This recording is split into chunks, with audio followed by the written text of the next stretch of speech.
One of the heaviest burdens chosen ones face during portals is the sudden swing of emotions that come without warning. You might wake up tomorrow feeling like the weight of the world is pressing against your chest.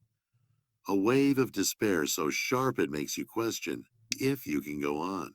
But then only hours later, you could be filled with an unexplainable hope, a fiery determination, or even bursts of anger that appear out of nowhere. To the outside world, this looks unstable. They'll call it moody, dramatic, even irrational. But what they don't see is that these violent shifts aren't random. They are part of the hidden recalibration happening within you. Your moods are not chaos. They are evidence of unseen transformation. When portals open, the chosen ones become conduits for massive energetic shifts. And that current doesn't flow smoothly. It jolts. It sparks. It lashes like a storm.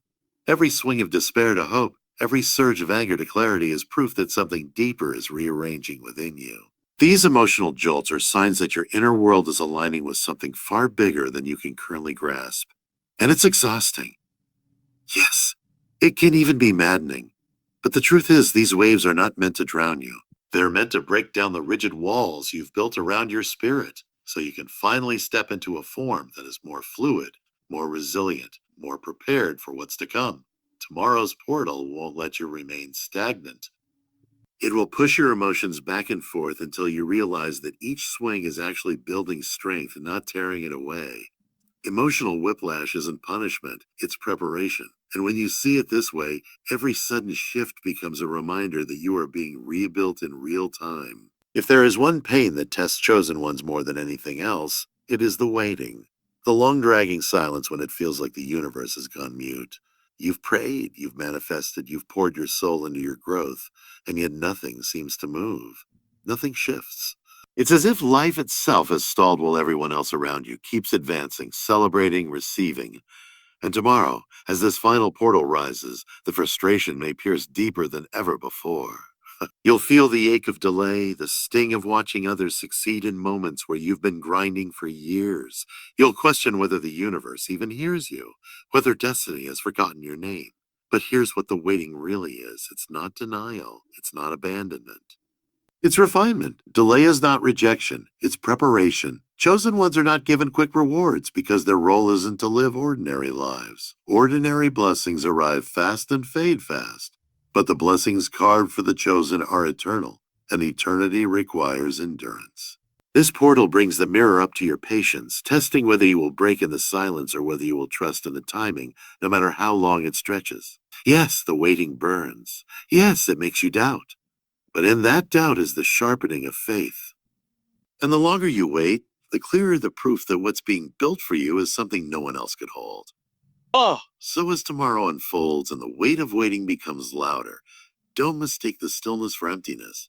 The silence is full, packed with what's forming for you behind the veil. And when it breaks, you will understand why it took this long and why only the chosen had the strength to endure it.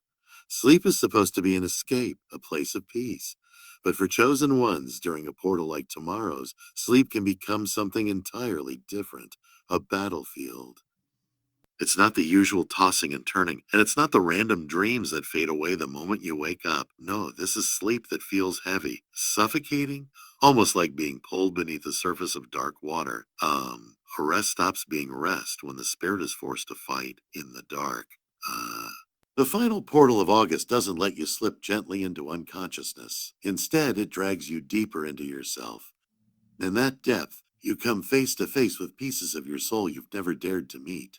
Forgotten memories, suppressed fears, ancient griefs that never had space in daylight. Red space in daylight, but it's stuck in. They come alive and they refuse to let you ignore them. That's why the chosen often describe it as a kind of drowning. Not because the body is under attack, but because the spirit is being submerged into its own hidden ocean. That ocean is not calm. It churns with everything unresolved. Every shadow that hasn't been integrated, every echo of pain that must surface before you can walk into what's next. It's not just nightmares.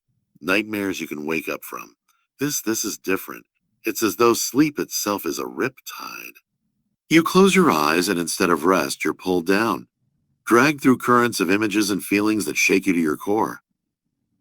You wake up not refreshed, but marked like you've been somewhere else, doing work you can't even fully describe. And yet, as frightening as it is, there's something crucial here. The darkest dreams often carry the brightest keys. Every suffocating night is a test of endurance. Yes, but it's also a revelation. These dreams are not random punishments. They are portals inside the portals inside the portal. They show you the truths your waking mind avoids. Truths only the chosen are meant to face. So when tomorrow comes and night falls heavier than usual, don't be surprised if sleep feels like it's turning against you. It isn't. It's pulling you into the deepest layers of yourself, layers that must be confronted before the new cycle can begin. What feels like drowning is actually baptism. What feels like suffocation is initiation. And when you finally rise from it, you won't just have survived the portal. You will have crossed it from the inside out. There are moments in life when your thoughts betray you. But during a portal like tomorrow's, that betrayal becomes relentless. It's not the usual overthinking, not the casual replay of what ifs that everyone deals with. No, the chosen ones experience something far heavier, far sharper. The mind begins to spiral into an endless reel of every mistake, every regret, every moment you thought you'd buried long ago. It's not random. It's not by accident. It's a brutal kind of order. The final portal is the mind's courtroom, where every past version of yourself demands to be heard. And this courtroom doesn't let you leave until every memory has been replayed, every regret confronted. It's not a gentle nudge. It's a force pulling you back into scenes you thought were over. That time you said too little. That time you gave too much. The relationships that broke you. The chances you never took. They flash in front of you with clarity so raw it feels like they're happening again right now. For most people, this would look like torture. But for the chosen, it's different. For the chosen, it's different. This obsessive loop is a spiritual audit. One that doesn't just drag you back, but forces you to account for why those moments happened and who they shaped you into. Painful repetition isn't punishment. It's refinement. The reason it feels endless is because the portal won't let you skip the lesson. You can't fast forward. You can't mute the reel. You have to watch again and again until you stop clinging to the shame and finally see the hidden pattern behind it all. The mind replays what the soul isn't finished with. That's why it feels so obsessive. It's not weakness. So obsessive, it's not weakness. It's the final cleansing before stepping into what's next. And let's be honest, there's something terrifying about it. To lie awake at night, your thoughts spinning so violently it feels like you're trapped in a cage with your own past. But the truth is, this is the way chosen ones are sharpened. The regrets don't come back to punish you. They come back to be. The final portal of August awakens this ache more than ever. It is not just the pain of waiting, it's the torment of knowing. Knowing there's a shift building in the unseen. Knowing the cycle is about to rupture. Knowing that on the other side of this night, things may never be the same again. And yet there you are carrying that fire alone while others dismiss it as imagination or moodiness. It creates a haunting loneliness. Because how do you explain a tension that presses against your ribs? How do you describe the way the air itself feels thicker like reality is holding its breath? Its breath. How do you put into words the sense that time itself is bending toward an unseen event? You can't. And so the chosen ones suffer in silence, battling a future that hasn't yet revealed itself. This isn't paranoia, and it's not just anxiety. It's a psychic resonance. Chosen ones don't wait for the event. They feel it before it arrives. That restless energy inside you isn't random. It's your spirit registering what others cannot. It's like hearing thunder in the distance before anyone else even notices the clouds. And make no mistake, this sensitivity is not weakness. It is proof of your alignment. While the world dulls itself with distractions, you're awake to the pulse of the unseen. While others scroll, laugh, and sleep, you're standing at the edge of reality with your body already trembling at the incoming wave. And yes, that is isolating. Yes, it hurts, but it also sets you apart in the most powerful way. Feeling what no one else can is the mark of those meant to shape what everyone else will eventually see.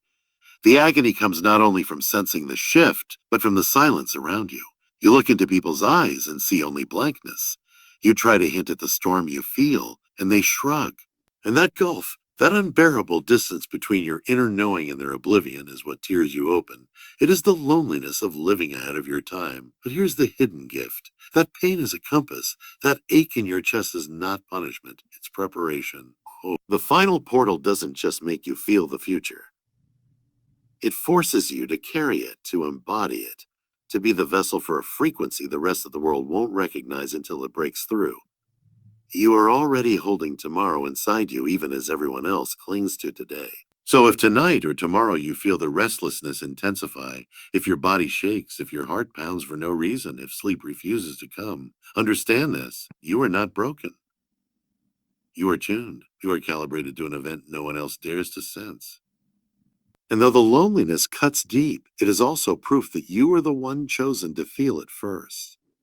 The agony of knowing is also the privilege of carrying the future. And when that future finally arrives, the same people who couldn't feel it will look at you in awe and realize you had already been living in the truth long before they even saw the signs.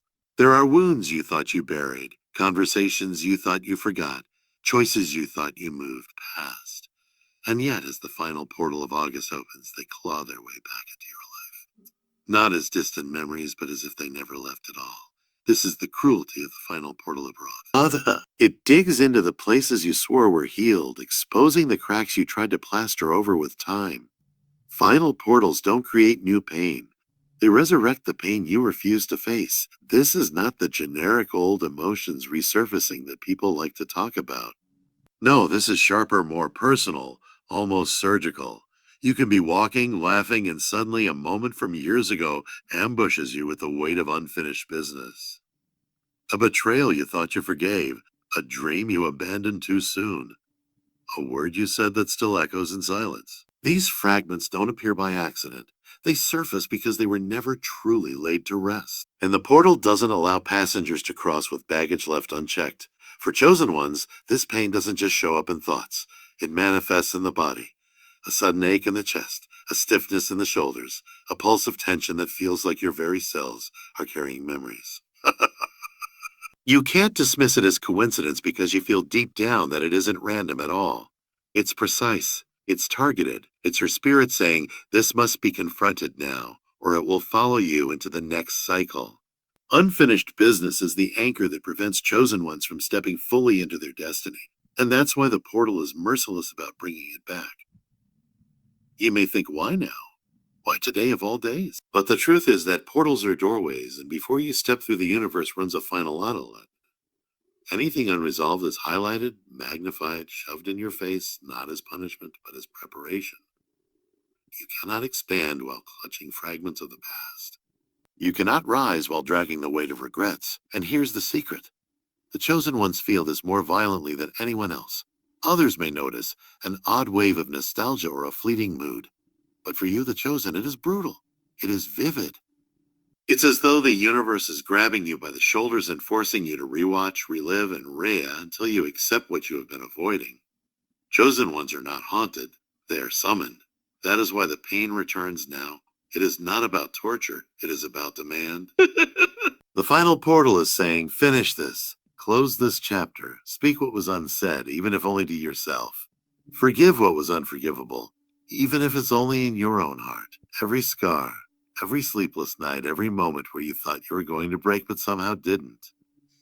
None of it was wasted. The pain you've carried through this portal is not punishment. It is not random. It is the proof that you are being refined, sharpened, and set apart for something the ordinary cannot even comprehend.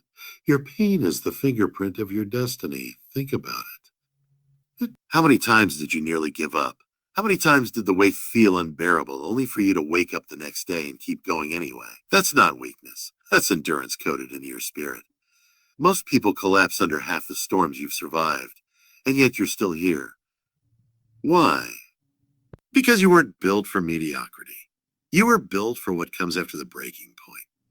The chosen ones experience pain differently because their path requires it. You've been stretched to extremes, not because you're fragile, but because your vessel had to expand to hold what's coming. If you had lived a life of comfort, if you had been spared the fire, you would not have the capacity to step into the next level. The fire was necessary. The bruises were necessary. The nights of silence were necessary. Without them, you wouldn't be who you are right now. Chosen ones don't just survive storms. They are shaped by them into something indestructible. And here's the hidden truth. Pain doesn't just wound you. It rewires you. It heightens your perception, your awareness, your strength. That ache in your spirit has trained you to sense things before they happen. To read between the lines of life, to hold steady when everything shakes. That's why you often feel out of place around others. They haven't been through the same initiation, they haven't carried the same fire. They haven't been trained by pain the way you have. If you're still watching, I'd like to thank you for your attention. If you enjoyed the content and want to see more, please consider clicking the subscribe button. Your support is very appreciated. Feel free to share your experiences or thoughts in the comments below. Until next time, take care and subscribe for more insightful content.